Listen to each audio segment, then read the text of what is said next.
I don't expect anyone to forgive me. I'm not writing this for sympathy. If anything, I'm writing this because I need to say it out loud. Or in this case, write it down. Before the guilt eats me alive. I cheated on the best man I've ever known. And he didn't scream, or throw things, or try to win me back. He just left. And that silence, that total absence of chaos, has haunted me more than anything else ever could. My name's Anna. I'm 34 years old, and for the past 10 years, I was in a relationship with a man named Daniel. We met when I was 23 and freshly out of a relationship with a guy who treated me like an option. Daniel wasn't flashy or loud. He wasn't tall, dark, and mysterious. He was calm, kind, patient in ways I didn't understand at the time. A quiet sort of strong.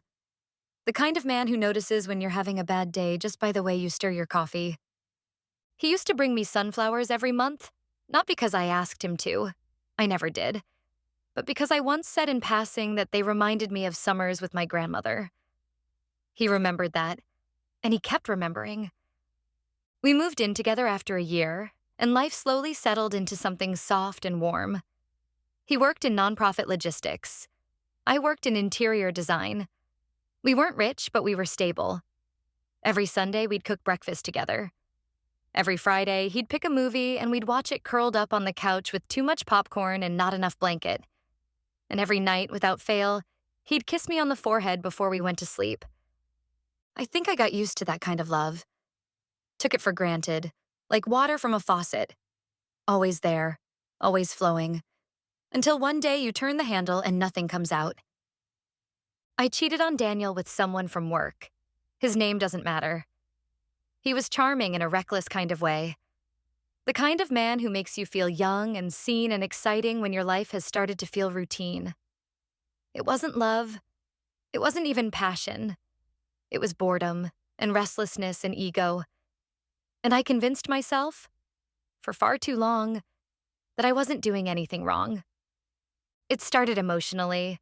The long conversations, the flirty comments, the lingering looks. Then it escalated. Drinks after work, one too many laughs, one too few boundaries. I crossed the line. Once. Twice. Enough times that I stopped counting. Enough that I stopped recognizing the woman in the mirror. Daniel found out 6 months ago. He didn't find messages or walk in on anything dramatic. No, it was worse than that. He just noticed. He noticed the way I looked at my phone. The way I stopped humming when I cooked. The way I flinched when he touched me. The way I never quite met his eyes anymore. One night, he asked me if there was someone else. I didn't answer. I just sat there, frozen, while he stared at me like he already knew. And then I nodded. That was it. No tears, no yelling, just a nod. He stood up, walked into our bedroom, packed a duffel bag, and left. Quietly. Completely. He didn't block me. He didn't call. He didn't even take his half of the furniture. It was like he just erased himself from the life we built. At first, I thought the silence would pass, that he'd come back, that he'd at least want answers. But Daniel never did anything halfway. When he left, he meant it. I tried to move on.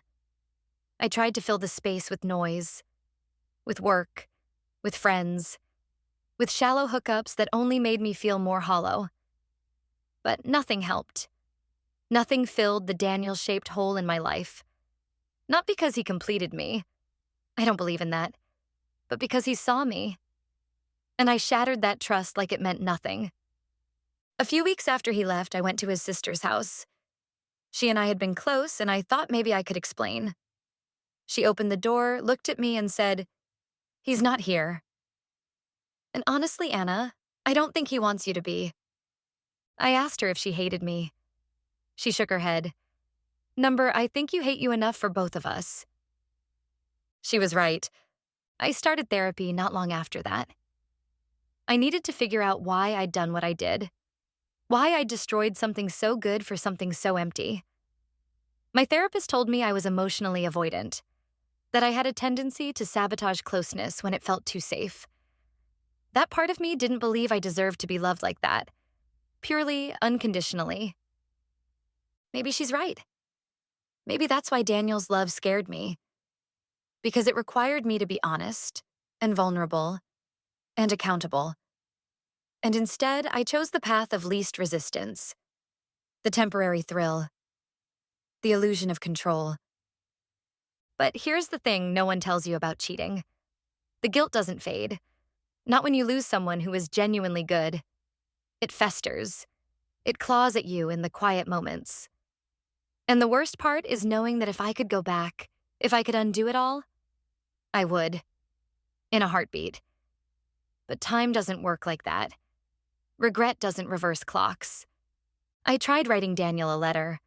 I didn't send it. I wrote it mostly for myself. I told him everything. Not just about what I did, but why. About the fear, the self-sabotage, the stupidity. About how I wake up every morning expecting to hear the sound of him brushing his teeth, or feel the weight of his arm draped over me. And how every morning I remember that I gave that all away.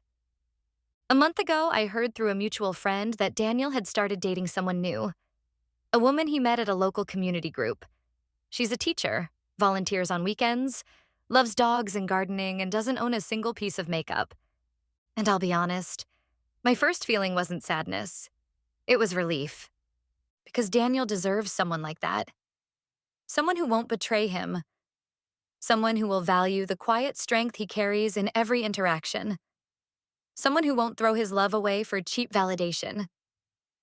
I haven't spoken to him since the night he left. I don't think I ever will. But if I could say one last thing to him, it would be this. Thank you. For loving me when I didn't know how to love myself. For seeing me even when I was hiding. For leaving when I didn't deserve to be stayed for. Your absence taught me more than your presence ever could. And I hope, truly, that you're happy. That she makes you laugh the way you used to laugh with me. That she notices the way you stir your coffee when you're thinking. That she brings you sunflowers, even if you never ask for them. You deserved better than me. And now, maybe you finally found it. After Daniel left, my apartment felt like a ghost house. I stayed, mostly because moving felt like admitting it was over. But the couch where we used to cuddle felt cold. The kitchen where we made pancakes on Sundays stayed spotless. Not because I cleaned more, but because I stopped cooking altogether. Food lost its taste. Music lost its rhythm. Silence became deafening. I tried to reach out once. Just one text. I'm sorry. I hope you're okay. He didn't reply. And honestly, I didn't expect him to. Daniel was the type to believe actions speak louder than words, and I had spoken volumes with mine. 3 months after the breakup, I ran into his mom at a bookstore. She was buying a novel we used to read together. I smiled at her and expected to be ignored, but she stopped and looked at me. For a long time. And then quietly, she said, "He's doing well. He's smiling again." I nodded. "I'm glad." She added, "He forgave you, you know?" That stunned me. "How do you know?" I asked. She gave me the softest look. One part pity, one part compassion.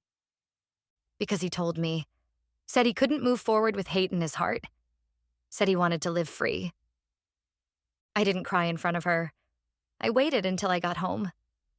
And then I wept for hours because he forgave me without me ever earning it. Because he let go while I was still clinging to the rubble. That's when I started doing the work for real. I took accountability. No more blaming childhood wounds or commitment issues. No more telling myself that Daniel deserved better as if I wasn't capable of being that better version. I went back to school. Started taking classes in counseling, actually. Something about helping people unpack their damage helped me make sense of my own. I got involved in a support group for women who had cheated and lost someone. It wasn't a space for excuses. It was a space for truth. And I sat there, week after week, telling my story not to feel better, but to stay grounded in what I did. and what I didn't want to be again. Meanwhile, Daniel kept living his life. From what I heard, and I didn't ask, just occasionally heard through the grapevine, he and the new woman, Claire, were steady, happy. They adopted a rescue dog, took a trip to Iceland, moved into a small blue house with a garden out back. I used to imagine crashing that garden party. Not literally, but in a dream. Showing up, tears in my eyes, asking him to forgive me again, to see the new me. But those thoughts faded over time, because I knew if he ever took me back, I'd only be hurting him again. Not through cheating, but by dragging him back into a past he had outgrown. One day, a letter came in the mail. No return address. Inside, a short note written in Daniel's handwriting. Anna, I'm glad you're doing better. I forgive you. I truly do. Please forgive yourself. No signature? Just that. It was the last I ever heard from him. And it was enough. 5 years have passed now. I'm 39. I'm a licensed counselor working with couples on rebuilding trust. Funny, right? The woman who burned her own house down now teaches others how to protect theirs. I haven't dated seriously.